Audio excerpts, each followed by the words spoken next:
Hi అండి అందరికీ. ఈరోజు నేను నెల్లూరు చేపల పులుసు తయారు చేసుకుంటున్నానండి. అది ఎలా చేయాలో ఇప్పుడు మీకు చూపిస్తాను. ముందుగా ఆయిల్ వేడి చేసుకుని కరివేపాకు వేసుకుందాం.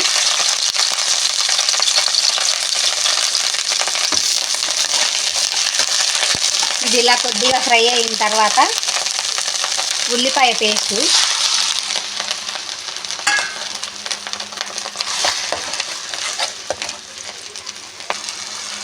ఇది కొద్దిగా వేగాక అల్లం వెల్లుల్లి పేస్ట్ వేసుకుందాం. ఇప్పుడు కొద్దిగా అల్లం వెల్లుల్లి పేస్టు, ఇది ఫ్రెష్గా అప్పటికప్పుడు పట్టుకున్నది అయితేనే బాగుంటుందండి.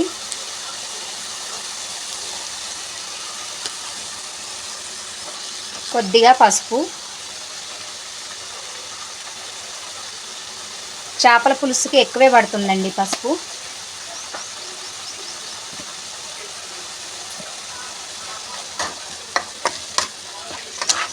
కొద్దిగా సాల్టు,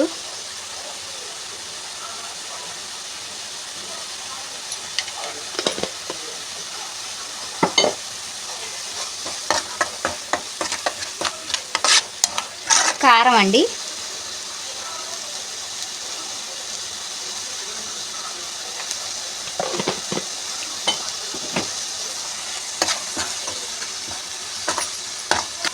ఈ పచ్చివాసన అంతా పోవాలి. ఇది ఇలా బాగా మగ్గిన తర్వాత కడిగి పెట్టుకున్న చేప ముక్కలు ఇందులో వేసుకుందాం.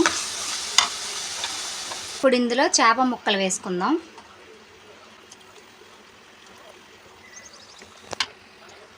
ఇప్పుడు చేప ముక్కలన్నీ వేసుకున్న తర్వాత ఒక్క 5 నిమిషాలు మూత పెట్టి సిమ్లో మగ్గించుకుందాం.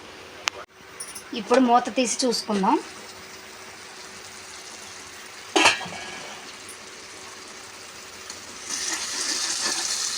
ఇలా మగ్గింది కదండి. ఇప్పుడు ఇందులో చింతపండు రసం పోసుకుందాం.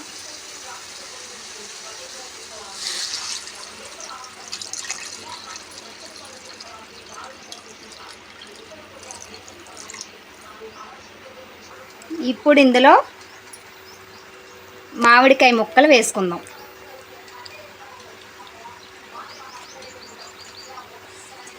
ఈ పులుసులో మామిడికాయ ముక్కలు చాలా టేస్టీగా ఉంటాయండి. ట్రై చేసి చూడండి తప్పకుండా. ఇలా పెట్టి ముందు ఒక 5 నిమిషాలు హైలో పెట్టి ఉడికించుకోవాలి. తర్వాత మొత్తం సిమ్లోనే ఉడికించుకోవాలండి ఈ కూర. ఇప్పుడు ఇందులో వేయించిన మెంతుల పొడి, కొంచెం ఎక్కువగానే పడుతుందండి, గరం మసాలా,